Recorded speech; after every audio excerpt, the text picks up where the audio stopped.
2024 ଧନତେରସ କେବେ ପଡ଼ୁଛି? ପୂଜାର ଶୁଭ ମୁହୂର୍ତ୍ତ କେବେ? ଏହି ଦିନମାନଙ୍କରେ କ'ଣ କିଣାକିଣି କରିବା ଦ୍ୱାରା ମାତା ଲକ୍ଷ୍ମୀଙ୍କର କୃପା ପ୍ରାପ୍ତି କରିପାରିବା? ତେବେ ଆସନ୍ତୁ ଜାଣିବା। ପ୍ରତ୍ୟେକ ବର୍ଷ କାର୍ତ୍ତିକ ମାସ କୃଷ୍ଣପକ୍ଷ ତ୍ରୟୋଦଶୀ ତିଥିକୁ ଧନତେରସ ମନାଯାଇଥାଏ।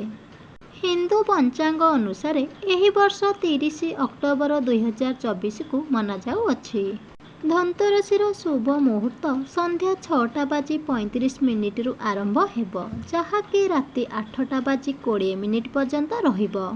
ଧନତେରସରେ କିଛି ଜିନିଷ କିଣାକିଣି କଲେ ଘର ପାଇଁ ଅତ୍ୟନ୍ତ ଶୁଭ ହୋଇଥାଏ।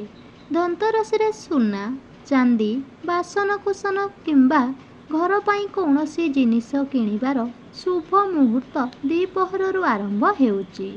ଧନତେରସ ଦିନ କେଉଁ ବସ୍ତୁ କିଣିବା ଉଚିତ, ଯାହାଦ୍ୱାରା ଆପଣଙ୍କୁ ମାତା ଲକ୍ଷ୍ମୀଙ୍କ ଆଶୀର୍ବାଦ ମିଳିଥାଏ? ଧନତେରସ ଦିନ କିଛି ଲୋକ ସୁନା କିଣିଥାନ୍ତି, ଆଉ କିଛି ଲୋକ ମଧ୍ୟ ଚାନ୍ଦି କିଣିଥାନ୍ତି, ବାସନକୁସନ ମଧ୍ୟ କିଣିଥାନ୍ତି। ବହୁତ ଲୋକ ଏହି ଦିନରେ ଯାନବାହନ ମଧ୍ୟ କିଣିଥାନ୍ତି। ଧନତେରସ ଦିନ ଧନମନ୍ତ୍ରୀଙ୍କ ପୂଜା କରାଯାଇଥାଏ। ଧନମନ୍ତ୍ରୀଙ୍କୁ ଆୟୁର୍ବେଦର ଜନ୍ମଦାତା ମନାଯାଇଥାଏ। ଏହି ଦିନରେ କ'ଣ କିଣିବାକୁ ପଡ଼ିବ? ଆସନ୍ତୁ ଜାଣିବା। ନମ୍ବର 1, କମଳ ବୀଜ। ପଦ୍ମ ଫୁଲରୁ ଯେଉଁ ମଞ୍ଜି ବାହାରେ ତାହାକୁ କମଳ ବୀଜ କୁହାଯାଏ। ଏହା ମାତା ଲକ୍ଷ୍ମୀଙ୍କୁ ଶୀଘ୍ର ପ୍ରସନ୍ନ କରିବା ପାଇଁ ମାତା ଲକ୍ଷ୍ମୀଙ୍କୁ 5ଟି ଲେଖାଏଁ ସମର୍ପିତ କରିଦିଅନ୍ତୁ।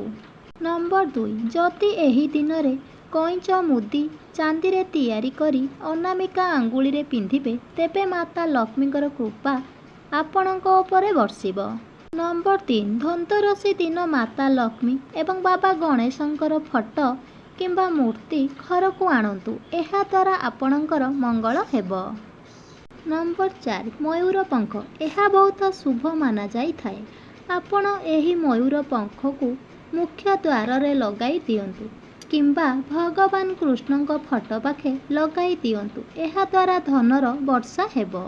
ନମ୍ବର 5, ପାନପତ୍ର। ଧନତେରସରେ 5ଟି ପାନପତ୍ର ଆଣି ମାତା ଲକ୍ଷ୍ମୀଙ୍କ ଚରଣରେ ଅର୍ପଣ କରନ୍ତୁ। ଏହାଦ୍ୱାରା ମାତା ଲକ୍ଷ୍ମୀ ପ୍ରସନ୍ନ ହୋଇଥାନ୍ତି। ଧନତେରସ ଦିନ ଯେଉଁ ବି ଜିନିଷ ଆଣିବେ, ଦୀପାବଳି ଦିନ ତାହାକୁ ପୂଜା କରନ୍ତୁ। ଯଦି ଆପଣ ଅଧିକ ପଇସା ଦେଇ କିଣି ପାରୁନାହାନ୍ତି, ତେବେ ଏହି ଦିନ ଆପଣ ଅତି କମ୍ ପଇସାରେ କିଛି କିଣନ୍ତୁ, ଯାହାକି ଧନିଆ, 7ଟି ଦୌଡ଼ୁଥିବା ଘୋଡ଼ାର ଫଟୋ, ଲୁଣ, ଝାଡ଼ୁ, ଚରଣ ପାଦୁକା ଇତ୍ୟାଦି ମଧ୍ୟରୁ ଯେକୌଣସି ଗୋଟିଏ ବି ଘରକୁ ନିହାତି ଆଣନ୍ତୁ। ଏହାଦ୍ୱାରା ମାତା ଲକ୍ଷ୍ମୀଙ୍କର କୃପା ସର୍ବଦା ଆପଣଙ୍କ ଉପରେ ରହିଥାଏ। ଦର୍ଶକ ବନ୍ଧୁ, ଯଦି ଭିଡ଼ିଓଟି ଭଲ ଲାଗିଥାଏ